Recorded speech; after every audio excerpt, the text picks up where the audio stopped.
नमस्कार मित्रांनो, राजकीय धुरंधर या मराठी यूट्यूब चॅनलमध्ये आपले स्वागत आहे.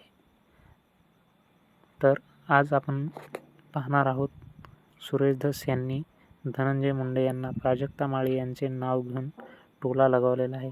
तर विषय असा आहे की सुरेश धस यांनी संतोष देशमुख हत्या प्रकरणी आज बीड येथे नवीन एसपींची भेट घेतली व आरोपींची तात्काळ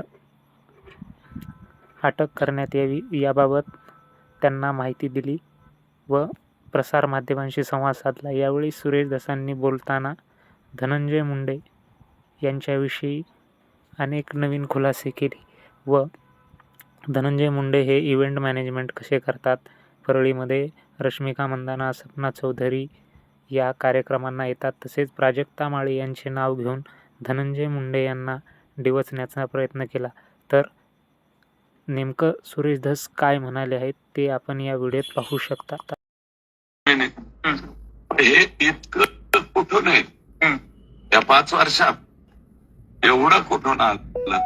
आणि आम्ही आपलं त्यांचं बघत असतो. तो रश्मिका मंडाना, परत ते कोणती हिरोईन लय नाच ते लय कंबर आली तिथली सपना चौधरी, असे इव्हेंट बघायचे. यांचे इव्हेंट मॅनेजमेंट पॉलिटिक्स ज्यांना कोणाला भविष्यात करायचं असेल तर त्यांनी परळीला यावं, तिथं शिक्षण घ्यावं आणि ते शिक्षण घेऊन संपूर्ण देशामध्ये त्याचा प्रसार करावा. सपना चौधरी, रश्मिका मंडाना, अजून काय माझ्या नवीन प्राजक्ता माळी, प्राजक्ता माळी सुद्धा आमच्या इकडे येतात बरं का. हे सगळं जर काही बघायचं असेल तर, चित्रपट नवीन कोणाला काढायचा असेल तर अशा मोठ्या ज्या विभूती आहेत, विभूती म्हणतो अशा मोठ्या विभूती, त्यांच्या तारखा, त्यांच्या डेट्स कशा कशा पद्धतीने मिळतात, काय होतात. प्राजक्ता ताई सुद्धा आमच्या इथं येतात. त्या पण आल्या का? तर याच्यासाठी जर अतिशय जवळचा पत्ता तुम्हाला सापडायचा असेल तर तो आमच्या परळी पॅटर्न जो आहे, परळीचा हाही एक पॅटर्न आहे.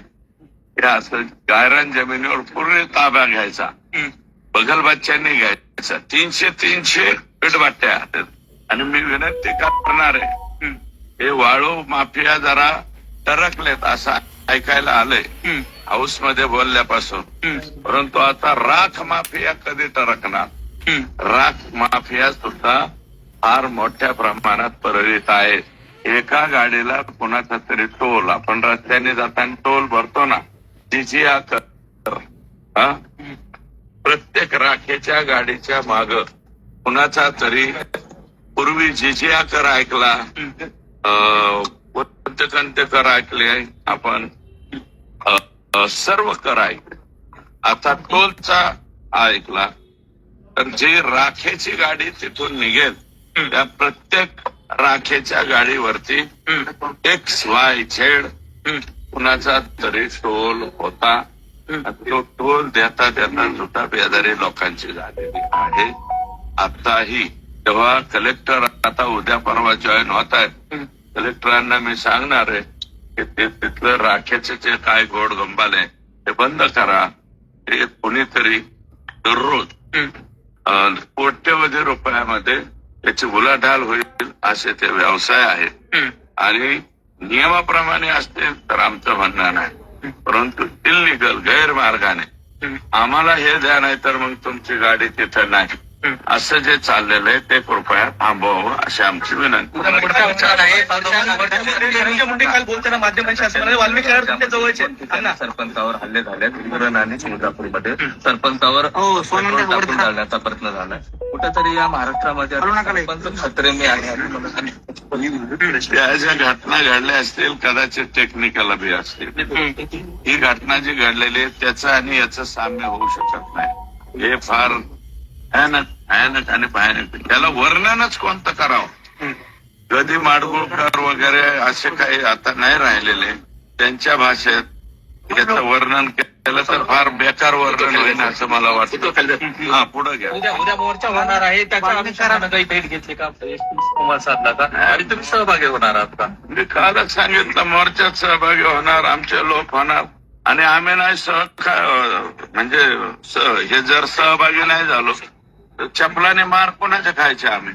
उद्या लोक जोडे हाणतील ना. जो नाही यायचं ते नका काय ना, याच्यात आम्हाला काय करायचं? इतरांना जर वाटलं आम्हाला यायचं नाही तर येऊ नका, मी मात्र येणार. काल धनंजय मुंडे असं म्हणाले की माझं राजकीय आणि सामाजिक करिअर संपवण्यासाठी हा डाव सुरू असल्याचं त्यांनी टीका सुद्धा केलेली आहे. दोनो भाऊ, मी कालच सांगितलं मुंबई तकच्या कार्यक्रमामध्ये की आपलं विमान 60,000 खाली आणा, तुम्हाला राजकारण सुचायला लागले.